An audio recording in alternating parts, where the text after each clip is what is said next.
All right, well, what do we have here? We have a new project. Now that shaped pipe, that's not normally on my sort of bikes. This is the first four-stroke I've owned as my off-road bike for about 15 years. It's a CRF250R 2010 model. Needs a lot, I was gonna say a bit of work, needs a lot of work. These Cruise Tunes had their hand on it at one stage, which is good. Needs a bit. It's pretty beaten up and gross looking, but spoke wraps, hideous. I hate spoke wraps so much. It's got a lot of bling stuff on it that I can't wait to take off. I don't like all the anodized blingy things. But yeah, so it's a 2010 model, so it's the first of the fuel injecteds. It's got a bit of fruit on it. Like, it's got stock header, but it's actually got an acropovic muffler, which is pretty cool. Oh, Yoshimura, sorry, Yoshimura, even better. It's got the carbon end cap. Seems to have a few different bits and pieces. It's got a long range tank, which I'm not the biggest fan of, but I'll keep that because it's going to actually get used off-road. It's actually got YZ High Pro Taper bars, which, because I'm a Yamaha person, I've always liked the YZ High bend. It's got a Magura hydraulic clutch, which, whatever. Clutch lever's broken, but a few bits and pieces.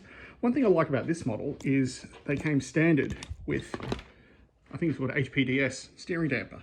So apparently they're really good, the little Honda steering dampers, so that'll be a bit of fun. Definitely needs a birthday. Need to take all these hideous spoke wraps off, but should be a bit of fun, I reckon. It's got a, looks like a B&B bash plate perhaps. Yeah, it's got aftermarket radiators, which I've never been a fan of, but it does have Force radiator guards over those, which is pretty cool. I'm a big fan of Force stuff.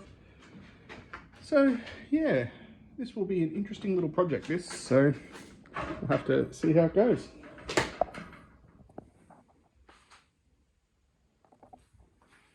Okay, one of the problems which I knew about with this is the top cam cover is already off because the valves are out of clearance. And the guy I got it off, he'd already been trying to shim the valves and they're not shimming out, so the valves definitely need replacing. So I'm going to pull the cylinder head off and we'll mic it up and just see whether I can get away with just putting new valves in it and shimming it to suit, or whether I need to recut valve seats, but should be okay. But everything's looking okay. Everything turns over. Doesn't seem like anything's seized. Apparently it has done a lot of hours, so I'll probably end up rebuilding the bottom end as well. It's got a couple of things like pivot pegs. I'm not personally the biggest fan of pivot pegs, but a lot of people love them. So it's got that. What else does it have that I can see? Don't know. Just seems like it's got, yeah, lots of your typical Chinese anodized things, but, and I don't know what brand radiator hoses these are, but I'll try and find some stockies for it.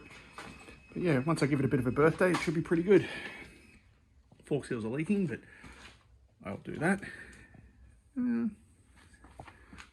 It's actually got a hammerhead chain guard. Hammerhead's better than most of the generic things. Oh, TM Design Works chain sliders. That's pretty cool. Looks like whoever's owned it at one stage has actually bought some decent quality stuff. That's interesting. Can't wait to get it apart and have a look. I hate spoke wraps so much. One of the main reasons I hate them is they hold a lot of moisture in them, and you'll find a lot of the time when people wash their bikes and the bike is sitting around, the spoke wraps leak all the fluid down into the spoke nipple holes, so you tend to find a lot of the spokes end up seized. So we'll have to see once we get this apart, because I'll be building new wheels for it, because I build new wheels for every bike I have because I like wheels. But yeah, once I get these spoke wraps off, it'll be interesting to have a bit of a play. It already looks so much better with the stupid spoke wraps gone. Now to do the same to the rear wheel. Well, these rear spokes, I've noticed as I'm taking them off, a few of them are bent and cruddy, so I'm going to replace the spokes anyway. So pointless taking the spoke wraps off because I'll just cut the spokes out. You can see it's leaked out all the brake fluid here. Looks like this might have been hyperextended at one stage and pulled the seal out of the master cylinder. So I've just ordered a new master cylinder from Honda. What else? Everything else seems to be okay. I've given it a bit of a look over, but yeah, my main thing is I'll have to take the cylinder head off, which I reckon will be in the next video.